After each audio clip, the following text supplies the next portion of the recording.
રાજકોટમાં નકલી દૂધના કારોબારના મામલે કેન્દ્રીય મંત્રી પુરુષોત્તમ રૂપાલાએ નકલી દૂધ મામલે નિવેદન આપ્યું। દૂધના ભેળસેળ કરનાર સામે કડક કાર્યવાહી કરાશે। ટેકનોલોજીનો વધુમાં વધુ ઉપયોગ કરીશું। વિશ્વમાં દૂધ ઉત્પાદનમાં ભારત પ્રથમ ક્રમાંકે છે। દૂધના વ્યવસાયને બદનામ કરવાનો પણ ઇરાદો।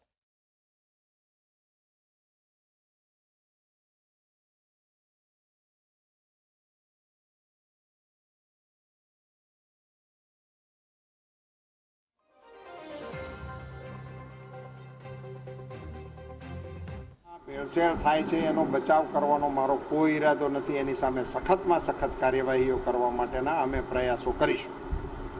એને માટેની ટેકનોલોજીનો વધુમાં વધુ ઉપયોગ થાય અને તાલુકા સ્તર સુધી એ ટેકનોલોજી ઉપલબ્ધ થાય એને માટે ભારત સરકાર રાજ્ય સરકારની સાથે પરામર્શ કરી અને જે પ્રયાસો કરવા પડશે તે જવાબદારીના ભાગરૂપે અમે સાવધાનીપૂર્વક અને સજગતાપૂર્વક કરીશું।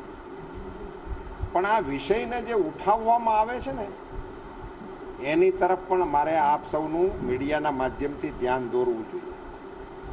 વિશ્વની અંદર દૂધ ઉત્પાદનમાં અને દૂધની પ્રોસેસિંગમાં ભારત અત્યારે 1 નંબરના સ્થાનને ભોગવી રહ્યો છે। Amul the taste of India છે। આની પણ ઘણા બધાને પીડા છે। એટલે આપણા આવા એક વ્યવસ્થિત પ્રસ્થાપિત થયેલા દૂધના વ્યવસાયને બદનામ કરવા માટેનો પણ આની પાછળનો એક ઈરાદો હોય છે।